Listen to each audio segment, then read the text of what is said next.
¿Qué tal? ¿Cómo están? Bienvenidos a Testimonios. Bienvenidos a una nueva entrega de Testimonios. Pero el de hoy no es un testimonio más, no solo por de quién se trata, sino por la forma en que se realizó este programa que vamos a compartir a partir de este momento. Hace un tiempo, Televisión de Galicia, TV Galicia, vino al Uruguay buscando referentes gallegos en nuestra tierra, en nuestro querido Uruguay. Y uno de los referentes que vinieron a visitar es precisamente el presidente de nuestra compañía. Un programa muy especial que recorre el mundo buscando gente de Galicia que se fue y que triunfó en los lugares donde se asentó. Se llama Fazendo as Américas, haciendo la América o las Américas. Estuvieron conversando con el presidente de Cucha, pero también con algunos otros referentes que hablaron de la capacidad de Juan Antonio Salgado. Yo les pido que presten mucha atención porque el programa empieza con Juan Antonio Salgado hablando de su padre. Por Juan Salgado hablando de su padre. Y seguramente el papá de Juan Salgado debe haber sido un referente, debe haber sido un espejo, un reflejo para aquellas generaciones. No lo sabemos porque no estábamos allí, seguramente lo sabe él. Pero lo que sí sabemos es que hoy el presidente de Cucha es un referente para nuestra generación. Pero, y tal vez lo más importante, debe ser un espejo, debe ser un ejemplo, debe ser una referencia para las generaciones que van a venir, los jóvenes que están ingresando hoy a nuestra compañía. Un ejemplo de honradez, un ejemplo de trabajo, un ejemplo de amplitud, un ejemplo de generosidad, pero por sobre todas las cosas, y los hechos lo demuestran, un ejemplo de inteligencia para llevar adelante una empresa que en algún momento estuvo a punto de desaparecer. Más que seguir hablando nosotros, queremos compartir con ustedes este programa muy especial que hizo la Televisión de Galicia cuando visitó Uruguay, encontrando a uno de los principales referentes de la diáspora gallega en nuestro Montevideo.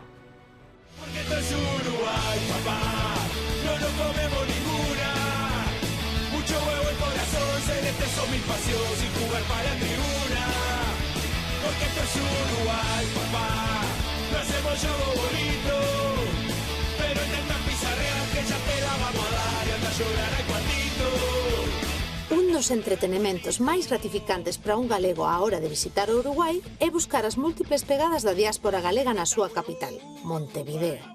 Cruceiros, escudos de Galicia das 4 provincias, nomes de prazas, rúas e mesmo un busto da nosa Rosalía. Pero se cadra, un dos símbolos que salta a saudade e morriña dos galegos é o marco que sinala a distancia que os separa da súa terra. Como dixo o noso convidado de hoxe, esa distancia representa moitos soños, moitas ilusións, moitos sacrificios de moitos galegos tan afastados do lugar onde naceron. Juan Salgado, de pai de Parada do Monte en Valde, Ourense, e nai de Cambre de Malpica de Bergantiños, é o actual presidente de Cuxa, a empresa de transporte colectivo urbano con máis autobuses de toda Latinoamérica, fundada en 1937 por José Añón, outro ilustre galego de La Aracha. Porque esto es Uruguay, papá, no nos comemos ninguna. Mucho huevo el corazón, celeste son mil pasiones y jugar para la tribuna. Estamos en Montevideo, diante dun marco que ten as 4 provincias galegas cada unha nunha cara e ademais nos dá a distancia exacta que hai desde aquí hasta Santiago de Compostela, 9.898 kilómetros. Pero de kilómetros sabe moito máis o noso seguinte convidado, que leva feitos uns cantos, ademais en autobús. Se queredes saber quen é, acompañádenos. Siempre tuvieron aquel objetivo de tener su propio negocio.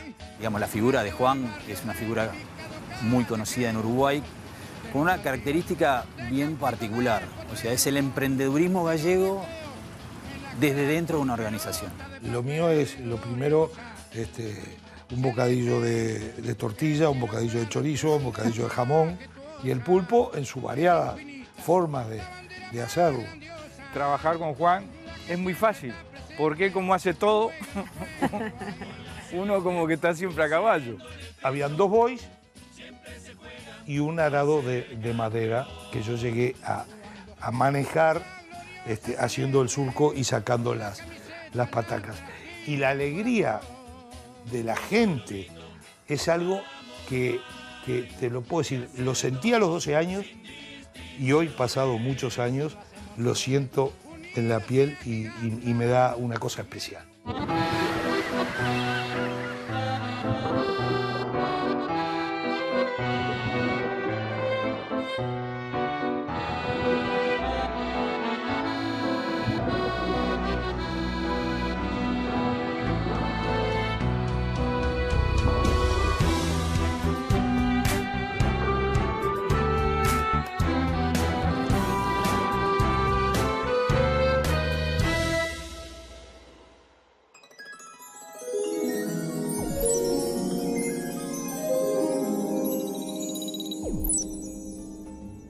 En esta orilla del mundo, lo que no expresa es baldío.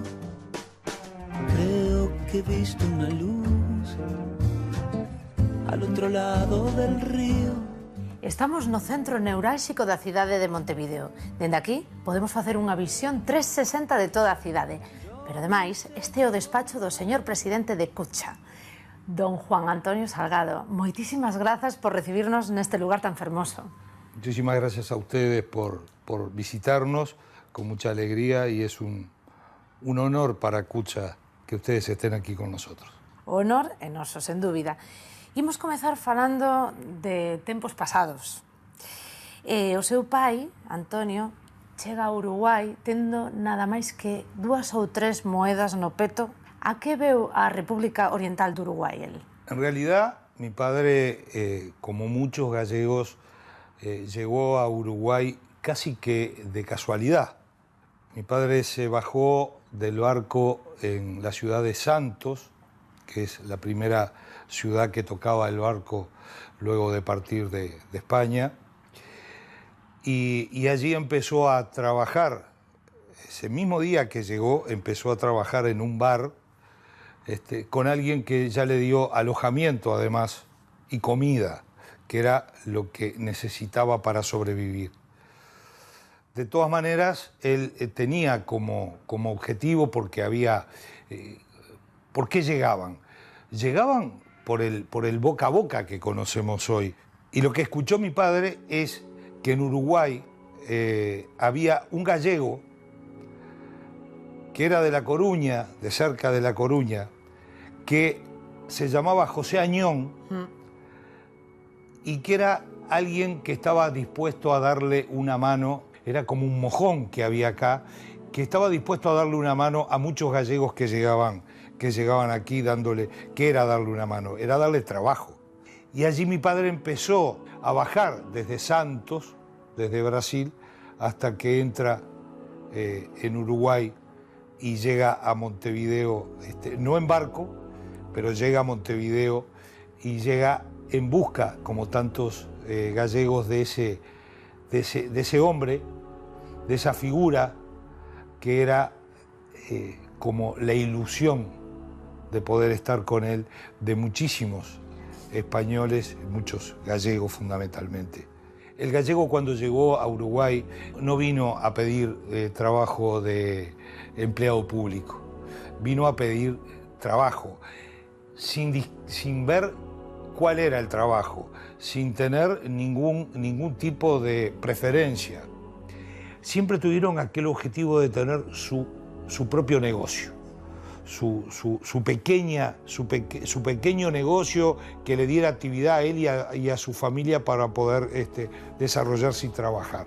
E como era aquela maleta de cartón que traía o seu pai? Era una maleta de cartón que venía más llena de ilusiones y de esperanzas.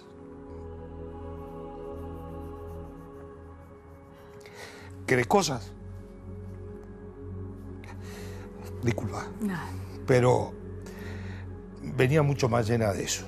En realidad, poca cosa traía, pero en esas ilusiones y en esas esperanzas estaba la ilusión de formar una familia, y traían la esperanza de poder devolverle lo antes posible los recursos económicos que tanto precisaban quienes se habían quedado allá. Non gañaban, tiñan que mandar para lá. Vinieron en un momento de la economía mundial muy especial. El peso acá se llamaba el peso oro. Por lo tanto, un peso acá valía mucho más y tenía mucha más fuerza de cambio con la peseta en aquel momento. Por lo tanto, les rendía, pero ellos no miraban cuánto, miraban que había que ayudar a que la familia pudiera vivir mejor. O seu pai, por qué emigrou? Viña el só? Se vino solo y ya digo, llegó y lo primero que hizo buscar a ese referente, a esa persona, a esa familia, donde pudiera tener un trabajo estable. En aquel momento, si bien te daban buena acogida y ayudaban y había trabajo para el gallego que viniera, de todas maneras no era absolutamente libre. Tenía que tener un mínimo de alguien que te reclamara. A mi madre la reclamó una tía y mi madre con 16 años también llegó, en ese momento llegó sola a este país.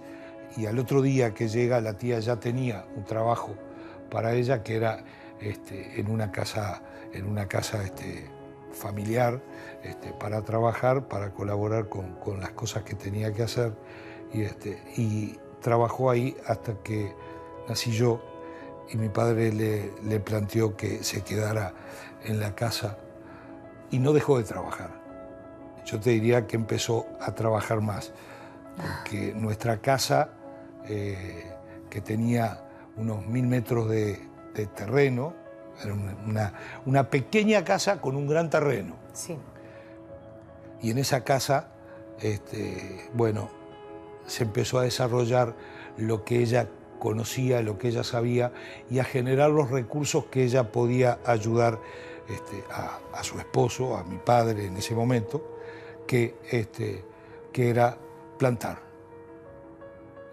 En los 1000 metros de terreno no había medio metro, no había un centímetro que no tuviera, que no fuera productivo. Teníamos absolutamente todo el sustento y yo lo digo, comí siempre muy bien, me alimenté muy bien desde chico, mi madre siempre me tuvo muy bien alimentado, nunca pasé ninguna necesidad. Pasábamos muchos meses que solamente los recursos de lo que ganaba mi padre, que eran para ahorrar, solamente se gastaba en comprar leche y comprar alguna carne de vaca, porque el resto lo teníamos en casa. Así que esa era la vida nuestra, que fue muy feliz, de hecho, desde chico. Pódeme falar vostede de como confraternizaban no fin de semana despois de traballar arreo durante 20 horas ao día na semana? Bueno, había una serie de actividades que yo veía cuando era chico que no terminaba de entenderlas y que solamente se pueden entender cuando uno llega a Galicia y llega a una aldea y ve qué es lo que hacen allí. Entonces, claramente lo que traían era justamente esa enseñanza y esa costumbre. Bueno, era el momento de juntarse, de comer, de contar historias, justamente de confraternizar en lo que estaba pasando. Era la manera de informarse. Se informaban qué sucedía en otras áreas de la economía, que fue lo que los trajo acá. Bueno, eso lo pude terminar de entender cuando a los 12 años llego a Galicia, llego al pueblo de mi madre, en Cambre de Buño, y a los 2 días que llegué, por ejemplo, había una actividad que era hacer el palleiro.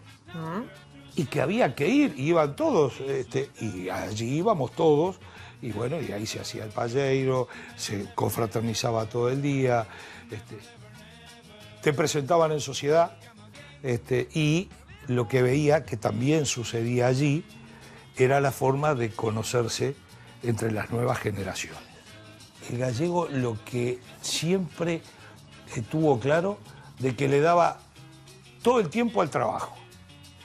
Pero que esos momentos de confraternizar, de juntarse, de diversión, de poder sentarse a jugar aunque sea una partida de tute o de brisca y poder discutir un rato, el que pierde poder discutir un rato, nunca lo dejaron de hacer. Y qué bueno que fue, porque nos dio a las generaciones que seguimos una enseñanza solidaria, fundamentalmente, muy fuerte. Falábame vostede de José Añón. Que traballo lle ofreceu a seu pai? Como foi ese encontro con esta persoa tan importante? Y José Añón lo primero que le preguntaba era, tú fuiste a la escuela, la mayoría de los casos no habían ido a la escuela. Bueno, tenés que aprender a sumar y a escribir algunas cosas básicas. ¿Quién era la maestra de esos gallegos? La esposa. La prueba más importante para ser cobrador en Cucha era eso, saber sumar y restar. Y así es que entraron la inmensa mayoría de todos los gallegos que le vinieron a pedir su puesto de trabajo a don José Añón. Y fue un referente, fue el que fundó esta empresa y que le dio este entorno jurídico que tiene. El título moderno sería Capitalismo Popular. Es una sociedad anónima, es una empresa que nació como una cooperativa y que hay todo un sistema mutuo alrededor en la cual se sostienen. Y volvemos a otra palabra que no es de casualidad, en un sistema sustentado fundamentalmente en un pilar solidario. O sea, aparte de lo comercial, el tema es un pilar solidario que sostiene a quienes a veces no le va tan bien, y entonces el resto lo ayuda y lo empuja para que le vaya bien. Y ese fue don José Añón, que también un día salió de Laracha y llegó aquí y se transformó en esa figura, en ese hombre símbolo y en ese salvavidas para muchísimos gallegos que comenzaron toda su actividad gracias a haberlo conocido a él y a doña y a la señora que también los ayudaba para que pudieran entrar a trabajar, como a mi padre. Podríamos decir que estos galegos eran visionarios. Fueron visionarios porque apuntaron a esos negocios de servicio populares que quizás no los quería mucho porque era mucho sacrificio. Acá en Cucha había una gran frase: de día arriba del ómnibus y de noche abajo, porque había que arreglarlo en los momentos que el coche descansaba, había que arreglarlo para que al otro día esa herramienta de trabajo la pudiéramos tener a disposición para que trabajara todo el día y diera el servicio. El ómnibus era salvando las diferencias como los animales que se tenían en la casa, en la aldea. Mi padre salía a las 5 de la mañana, como mi padre, todos los gallegos, a las 5 de la mañana, y llegaba a las 12 de la noche porque había alargado. Y no importaba si era 24 de diciembre o 31 de diciembre, el servicio había que darlo porque había un respeto a brindar ese servicio. Y a esa hora quedaba mi madre cosiendo asientos si alguno se rompía, limpiándolo por adentro y por afuera para que a las 4 de la mañana, cuando mi padre se volvía a levantar, estuviera en condiciones de poder seguir trabajando. Entonces nos damos cuenta que no hicieron nada diferente, que no fuera todo lo que habían hecho en su niñez y todo lo que habían mamado hasta que se tuvieron que venir para acá. Y este ómnibus era un lugar donde apenas entraba el conductor, porque entraba en una cabinita apretada, que estaba arriba del motor que en verano seguramente en ese habitáculo había 50 grados de calor, o sea que había que trabajar realmente ahí, con una dirección que muchos ni se imaginan, no tenía nada de hidráulica. O sea, había que afirmarse con el pie para poder hacer así, doblar. Con la única puerta que tenía que abría y cerraba, que no era electrónica, que era con un fierro que había que sacar músculo. Y allí, en ese régimen de trabajo y en esas condiciones, trabajaban 20 horas por día. De verdad, era un trabajo muy desgastante. Duro. Uno lo ve hoy como una pieza de museo y es muy lindo, pero había que estar 20 horas ahí arriba. É o mesmo un omnibuseiro que un autobuseiro? No. Un autobusero es alguien que de casualidad llega a un trabajo, ejercita, lo puede hacer muy bien, puede ser autobusero durante muchos años, pero no siente otro apego. Omnibusero, transportista, se siente desde chico, se siente en la sangre, es aquel que sigue manteniendo, tiene ese plus de que el ómnibus es de lo más importante que hay en la familia. Uruguayos campeones de América y del mundo, esforzados atletas que acaban de triunfar, los clarines que dieron las dianas en Colón. Mi primer trabajo en serio, a los pocos años que llegué de Portugal, fue de guarda primero y de conductor después en la empresa Cucha. Después me enteré con el tiempo que en el mismo momento éramos los dos conductores. Yo manejaba un ómnibus y Juan manejaba otro. En distintas líneas, seguramente en distintos horarios, pero cuando yo empecé a hacer periodismo, un día nos encontramos e intercambiamos experiencias de lo que había sido, para mí, para él seguía siendo, el trabajar en una empresa tan particular como Cucha. En el año 1977, con 17 años, dimos concurso en la administración de nuestra querida empresa y bueno, salvamos entre unos cuantos, había más de 600 personas dando el concurso, fuimos elegidos entre 32. Ahí empezamos una carrera administrativa que nos fue bastante bien, pero lo nuestro más era el ómnibus. Trabajar con Juan es muy fácil, porque como hace todo, uno como que está siempre a caballo, pero es muy exigente y muy responsable. Uruguayos campeones de América y del mundo, esforzados atletas que acaban de triunfar. Os uruguayos conducen ben? Los uruguayos somos desordenados. Como para el resto de las cosas, somos desordenados. Notas a diferencia cando chega a Galicia e colle un coche alí? ¿Puedo ser sincero? Por supuesto. Galicia es el lugar donde más parecido a Montevideo encuentro el tránsito. Pero yo si voy a Galicia como que me siento en casa manejando.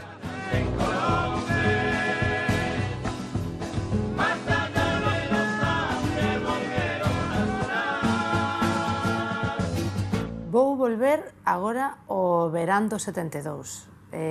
Nesta viaxe que fixo vostede a Galicia. Acabou manexando o arado para botar as patacas. Sí. Como foi iso? Bueno, año 72 íbamos montados arriba de la carreta de madera, con dos vacas. Una me acuerdo que se llamaba Rubia y la otra Loira. Ademais, pero en galego e en castelán, Rubia e Loira. Loira, las dos. Fácil. Las dos. Una le decía... y llegamos a la Leira donde había que sacar las patacas y donde ahí había vecinos también. Y cómo era, no había tecnología, no había lo que hay hoy. Habían dos bois, sí, y un arado de madera que yo llegué a manejar haciendo el surco y sacando las las patacas. Es algo que no me lo puedo borrar y lo veo y lo vivo ahora que te lo estoy contando como si lo estuviera viviendo en ese momento. El ver que de la tierra, cuando pasaba ese arado, aparecían aquellas... y la alegría de la gente de que había salido una buena cosecha, es algo que te lo puedo decir, lo sentí a los 12 años y hoy, pasado muchos años, lo siento en la piel y me da una cosa especial. Eles vinham aqui, que ele veio por aqui quando era rapaz, foi malhar, de malhando a máquina pelas eiras, malhando no milho. Aí ele veio, colheu a forquita e veio a trabalhar, metia-se ali entre os homens, enchia-se de polvo, e veio a trabalhar. As rapazas aqui andavam todas loucas a todo dele. Ese verán non houbo día que non botase un baile. Cantas festas patronais puido vostede visitar nese verán? Todas las noches. Claro, yo era con 12 años y en el pueblo, que a los 2 días ya era conocido como el americano, yo al mes hablaba gallego más cerrado que los propios gallegos que estaban ahí. Y me encantaba, porque además cuando no estaba trabajando, que para mí era un disfrute, estaba en la taberna de mi tía, de Asunción, que tenía una tabernita donde se juntaban todos los del pueblo. Por lo tanto, yo era muy conocido. Entonces, me llevaban un símbolo ahí, me llevaban con el americano para todas las fiestas y me llevaban, realmente había un ambiente en la juventud muy bueno. Y me acuerdo de una anécdota, que a mí me gustaba bailar, siempre me gustó bailar, y me miraba de lejos y quería hacerle alguna seña a alguna muchacha para bailar. Dice, no, tenés que ir a hablarle. ¡Fua! Y bueno, y ahí fui y le hablé. Le dije, ¿usted quiere bailar conmigo? ¿O querés bailar conmigo? Sí, bailamos. Terminó la pieza y yo miré así y de repente miro y no quedaba nadie al lado mío. ¿Qué le habré hecho? Y después me dicen, no, es que acá se baila una pieza. O sea, si no es que hay algo más, es una pieza y ya está, y se van. Era la costumbre de que se bailaba solo una pieza, ¿no? Son de las lindas anécdotas y de las vivencias que uno tiene en un lugar donde, más allá que nacieron mis padres, de un lugar donde uno se siente que es de allí. Esa es la realidad. Por supuesto, agradeciendo siempre el lugar donde uno nació y valorando muchísimo, pero las raíces, sin duda, son las raíces y la sangre es lo que uno puede tener y puede transmitirle también a las próximas generaciones, que es lo que yo trato de hacer con mis hijos y trataré, en la medida de lo posible, de transmitirle también a mis nietos.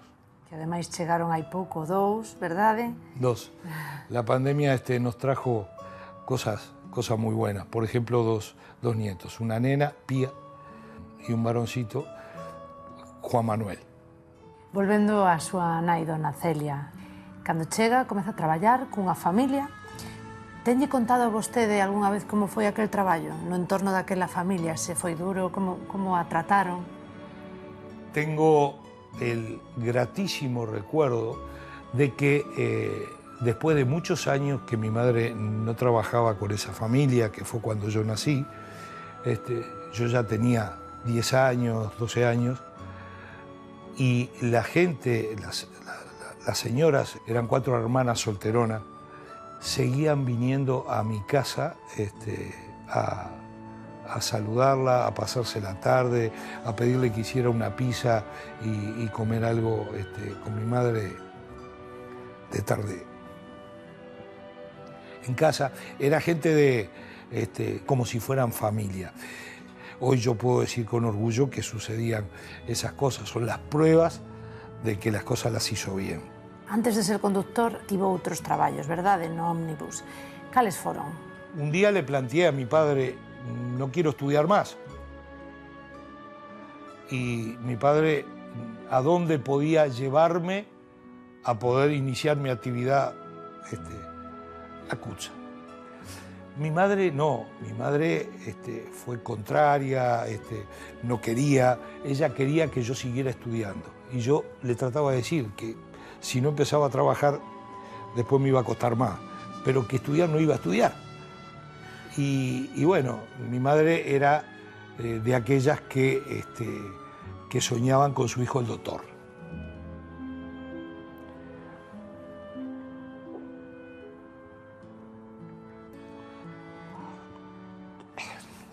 Yo por suerte le pude brindar a mi madre muchas satisfacciones. Y brindarle la satisfacción que la empresa donde yo entré de mandadero, donde mi padre tuvo su primer trabajo como empleado, donde ella pasó infinita cantidad de noches limpiando el ómnibus, lavándolo, dejándolo en condiciones para que surgiera. Que yo llegara a ser presidente de su empresa amada,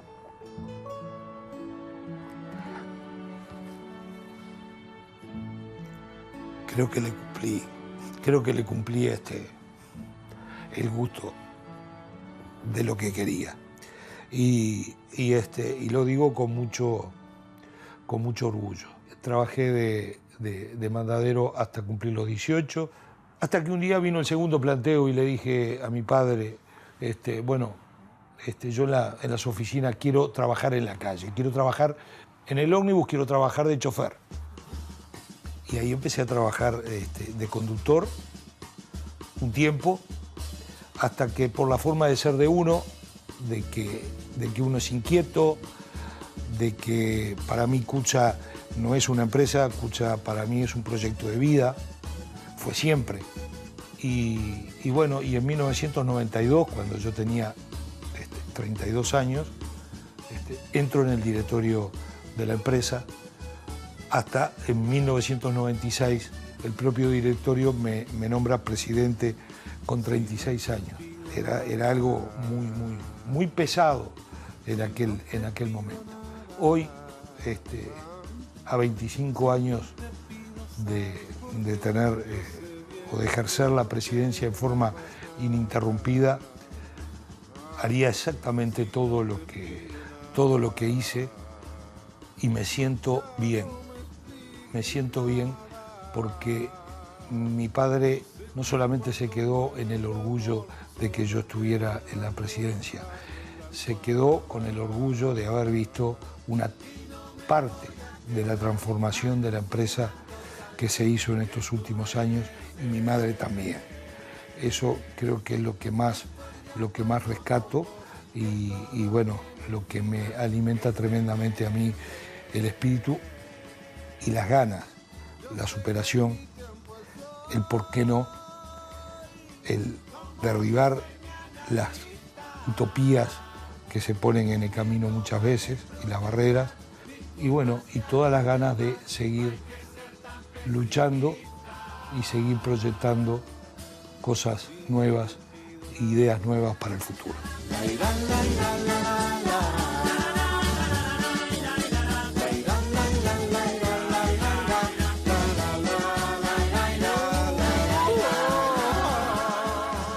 Yo empecé a trabajar aquí en el año 1993 y francamente cuando lo encontré en esa etapa, a pesar de ser joven ya era un líder, ya era muy carismático y tiene las virtudes propias de un líder. Es resiliente, porque yo creo que más que fortaleza diría resiliencia. Él se encontró una organización en una situación muy compleja desde el punto de vista social, desde el punto de vista sindical, desde el punto de vista político, y justamente en una empresa que tiene una relevancia fundamental en lo que es la movilidad en el área metropolitana de Montevideo, somos los 2/3.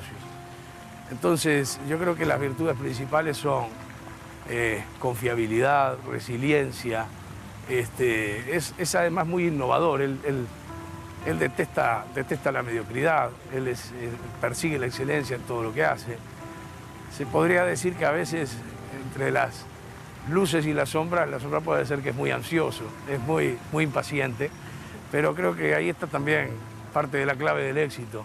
Digamos, la figura de Juan es una figura muy conocida en Uruguay, con una característica bien particular. O sea, es el emprendedurismo gallego desde dentro de una organización. CUTSA de por sí es una de las empresas más importantes en Uruguay, la más importante en el transporte colectivo, que fue fundada en 1977, o sea que tiene 84 años de existencia, pero que además representa el sentido cooperativo que muchos gallegos impulsaron desde el origen.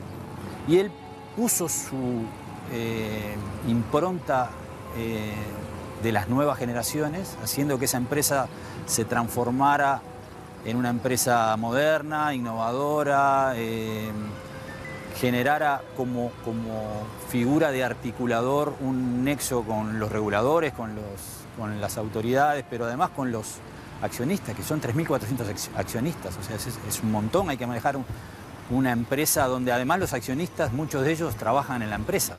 Hace muchos años, cuando yo era periodista, vinieron unos empresarios japoneses a Uruguay a interiorizarse de qué forma la empresa CUTSA vivía económica, financiera y socialmente, que son tres objetivos bien diferentes pero que confluyen. Porque era difícil de explicar. Aquí en Uruguay, empresas públicas y privadas del transporte se habían quebrado, habían dado quiebra. CUTSA era un milagro. Entonces, cuando yo me encontré con Juan, yo le conté que había trabajado en CUTSA. Obviamente, los dos sabíamos lo mismo, pero intercambiamos algunos detalles. Y a partir de ese momento quedé vinculado a CUTSA de una manera tangencial. De vez en cuando hacía de maestro de ceremonias de algún evento. De vez en cuando hacía alguna entrevista a Juan Salgado. Pero hubo algo que se mantuvo, en mí por lo menos, y fue el cariño por la empresa. De aquellos gallegos, portugueses, italianos y armenios que hacían tremendo sacrificio para llevar adelante los destinos de la empresa, yo había sido parte. Y entonces ese cariño perdura, y lo que es más importante, perdurará por los siglos de los siglos, porque mi padre también trabajó en CUTSA, una de mis hermanas también, es decir, mi familia estuvo siempre vinculada a CUTSA. Es una característica, creo que relevante de Juan, si tuviera que describirlo, digamos, es como una especie de canciller que es capaz de congeniar dos mundos bien distintos en la actividad empresarial, ¿no? Y hacer que una empresa funcione en circunstancias que no siempre son fáciles, ¿no? Y particularmente cuando hay muchas personas cuyos intereses no necesariamente son alineados. De verdad es un referente para la colectividad. Y Salgado permitió que yo, a pesar de que me retiré de la vida grande del periodismo, aunque algunas cosas sigo haciendo, él me permitió seguir vinculado a CUTSA. Por eso, un eterno agradecimiento al destino y también a él, obviamente.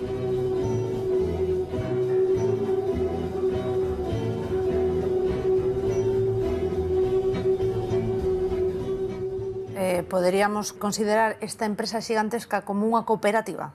Creo que tenemos una parte importante del sentir cooperativista, que es la ayuda mutua, y la parte jurídica de una sociedad anónima, donde justamente ahí prevalece la disciplina, el orden, el que es una empresa comercial. Todavía en CUTSA, quien trabaja piensa en jubilarse en la empresa y piensa en su trabajo de por vida. ¿Cuántas personas pueden formar parte ahora mismo de esta empresa? 5.300 personas, más o menos hoy. En algún momento fuimos 6.000. ¿Cuántos autobuses tienen en total? Tenemos 1.140 unidades en servicio.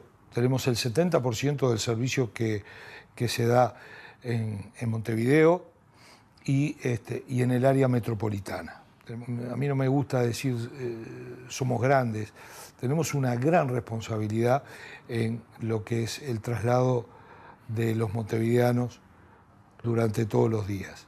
Esto se ha demostrado más claramente a partir de marzo del 2020, cuando a los pocos días en una reunión con el presidente de la República, le fuimos a decir que el transporte iba a mantener el compromiso de la conectividad. En momentos muy difíciles, momentos cuando yo mismo hacía algo que era inimaginable. Decirle a la gente que a pesar de tener el servicio en la calle, porque había que darlo para aquella gente que tenía que hacer un trabajo como de la salud, como los bomberos, como la policía, y que utilizaba el transporte público, yo le decía a la gente que no saliera de las casas. Se salió a dar el servicio y nunca Uruguay perdió en ningún momento la conectividad del transporte público de pasajeros. Ya ven hoy lo que es esta empresa, ustedes la están visitando. Creo que habla de sus dotes de liderazgo, de creatividad, de innovación, de relacionamiento personal, de confiabilidad. Digamos que encarna los valores que tiene nuestra organización, de respeto a la familia, a la palabra, al trabajo. Creo que por eso es muy respetado y es muy querido por todos nosotros. Yo creo que esa es la enorme virtud que tiene, ¿no? De haber podido armonizar esa tradición con la innovación en un mundo desafiante. Y además lidiar con reguladores y con las autoridades y tener buena relación. Bueno, seguramente ustedes saben que él era muy amigo de un expresidente, el doctor Tabaré Vázquez. Pero más allá de eso, yo creo que por su esencia, por su origen, su particularidad es que comprende de primera mano, porque lo vivió en carne propia, cuáles son las preocupaciones y las necesidades de muchos de sus colegas en esa industria, ¿no? Por eso es presidente también de la Cámara de Transporte, o sea, tiene una característica particular y es que claramente es un líder en su ámbito. Ahora tenemos a Juan Pablo, que va a ser fabuloso también, va a ser fabuloso. Porque ya viene con su ADN de esa categoría. E agora volvendo a Salgado, o seu apelido, hai outro Salgado na directiva, non? Foi duro convencelo ou como foi iso? Traté de hacer lo que hizo mi padre.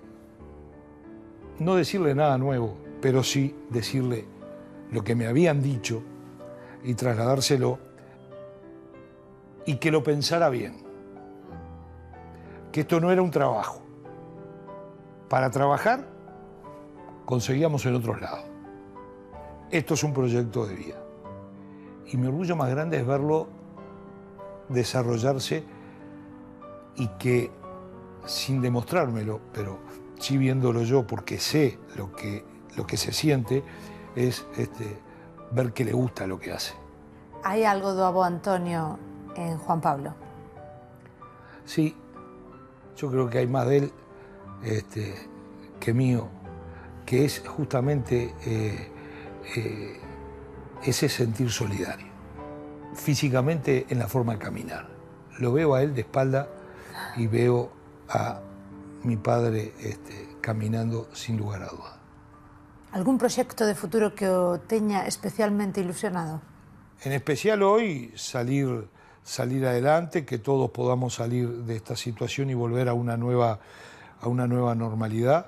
Creo que el cambio de la matriz energética es importante seguir en ese camino, no solamente desde el punto de vista comercial y para Cucha, sino para la ciudad en la que vivimos y para el medio ambiente. Ese es un gran proyecto y bueno, y luego seguir manteniendo las flotas con las mejores condiciones de poder dar el servicio de la mejor manera. Teñen a idea de estar presentes en otras ciudades de Latinoamérica ou xa están? Nosotros no lo descartamos, creemos que ahora tenemos que pasar esta situación, tenemos que seguir adelante, pero nos gustaría para poder hacerlo, para poder hacer un poco lo que también hicieron los gallegos, salir un poquito de fronteras.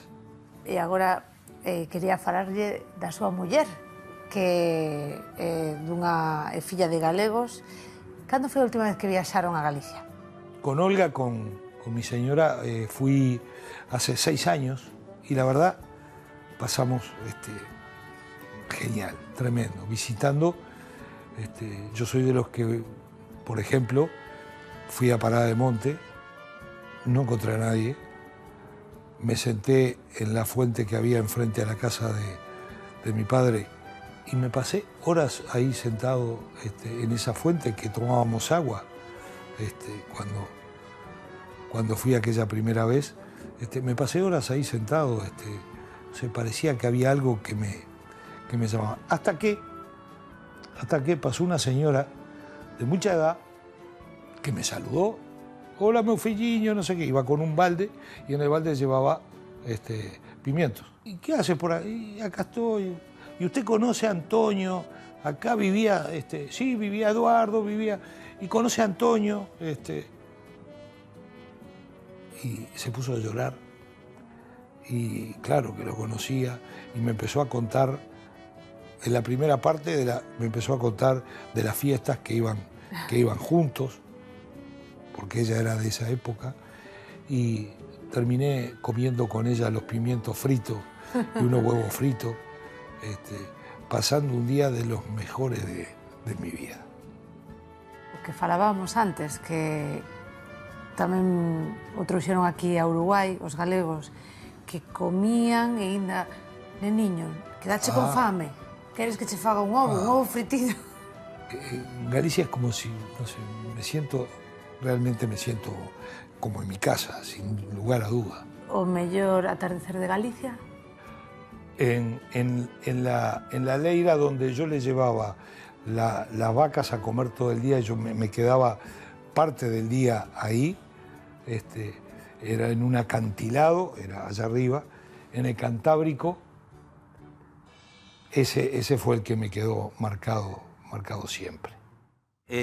Soy hijo de gallegos de Lugo y de Orense. Mi padre es de Omonde, cerca de Monforte de Lemos, y mi madre es de Merens, una aldea que está entre Rivadavia y Cortegada, donde hoy vive mi hijo, en una casa que era del gaiteiro del pueblo, y mi hijo es gaiteiro, así que es un retornar. Mi padre es de Brantuas, muy cerca de Puente Seso, y mi madre de Coristanco, Oca, muy cerca de Carvalho. Ellos se conocieron aquí en Uruguay, y yo estuve viviendo allí, visitando a mi familia en ese lugar. El papá de mi esposa es de Órdenes, de un pueblito que se llama Pereira, y la mamá es de cerca del aeropuerto de La Bacoya, que se llama Frades. Aquí en Uruguay me decían gallego y cuando estuve allí en Galicia me decían americano, así que fui inmigrante en cada sitio que estuve. Sí, es difícil, y ser hijo de inmigrante también es difícil. Sí, claro que volveremos. Sí, porque allá tenemos familias,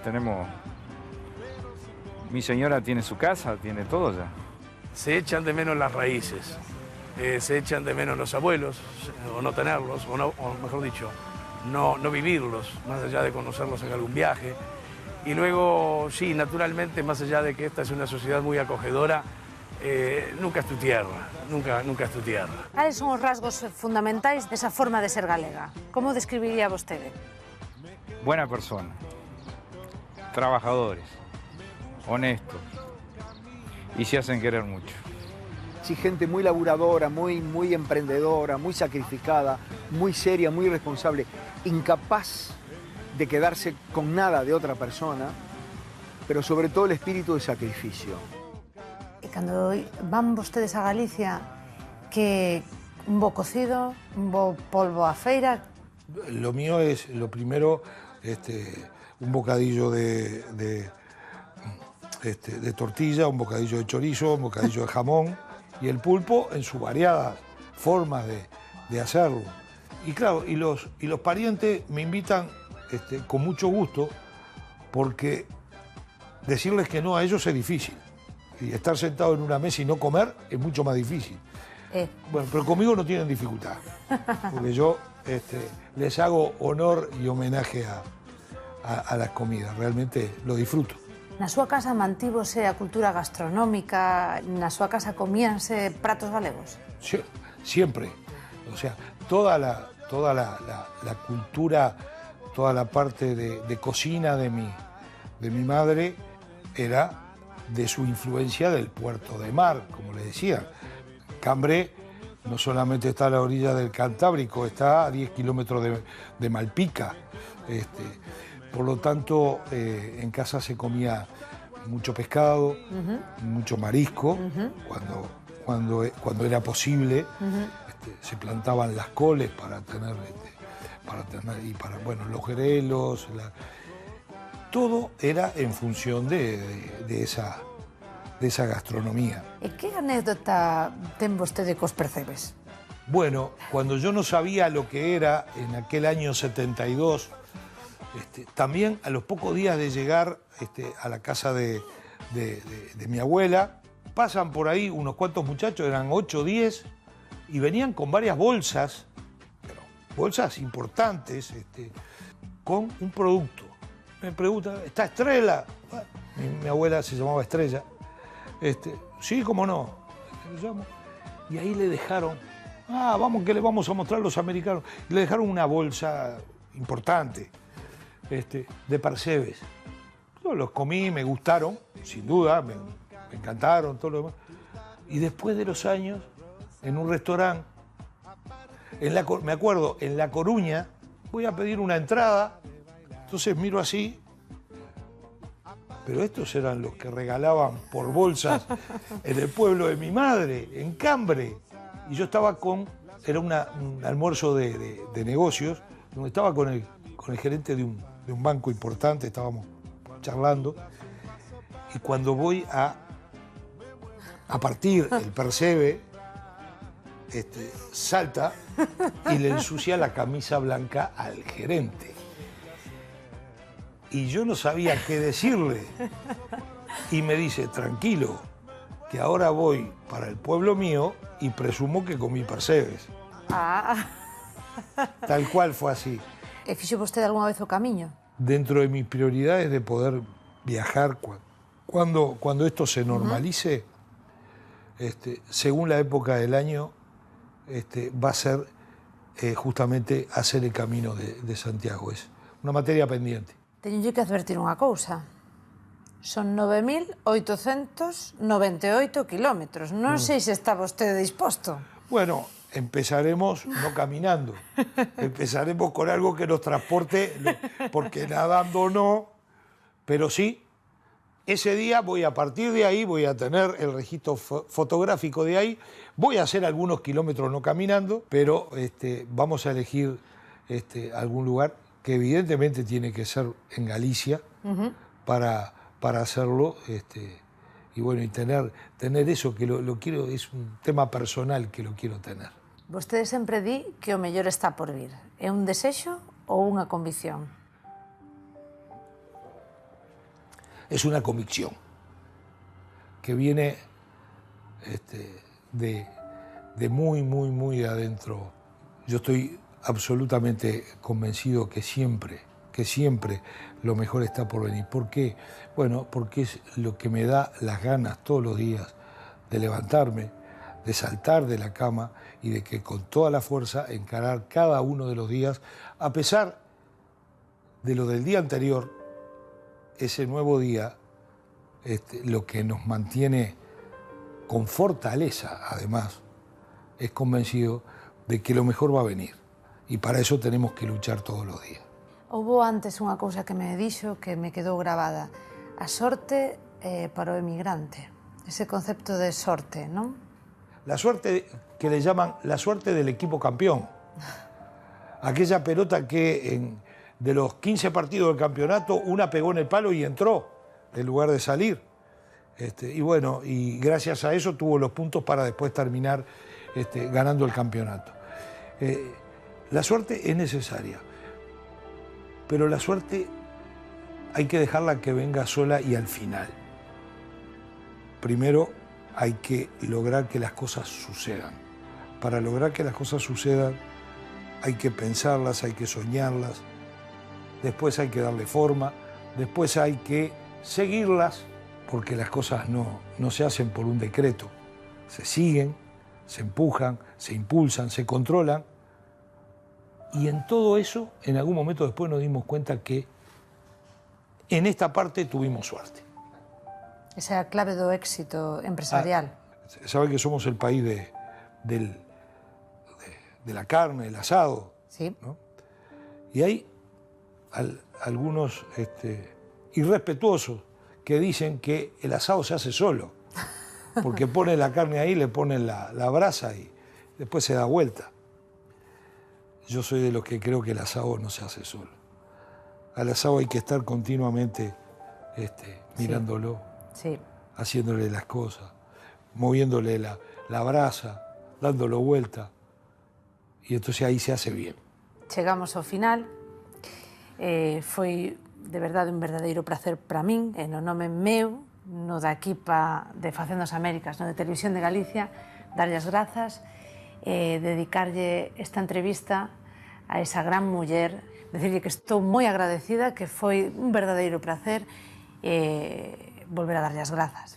Para mí es un honor poder dirigirme o tener la posibilidad de dirigirme a muchos gallegos que tienen parientes acá, que tienen amigos. ¿Qué gallego que esté hoy en Galicia no tiene algún conocido, no tiene algún amigo, no sabe ya lo que escucha? Y bueno, realmente ustedes lo que hicieron con esto es hacerme una inmensa y quizás de las más importantes caricias al alma que yo puedo sentir. Y si además de esto, en este programa se lo dedicamos a Celia Vila Cotelo, de Cambre de Buño, para mí, bueno, es el honor que no podría describirlo con palabras. Muchísimas gracias. Muchísimas gracias. Muchas gracias. Os 9.898 kilómetros que separan os empregados e empregadas da planta de Cuxa do seu fogar alén do Atlántico non semella unha distancia tan afastada cando se leva a Galicia tan dentro do corazón como a leva Juan Salgado e todos eses traballadores de Cuxa que conseguiron engrandecer co seu esforzo o seu país de adopción. Nada se pierde, todo se transforma. Nada se pierde, todo se transforma. Todo se transforma. Todo se transforma. Todo se transforma. Todo se transforma.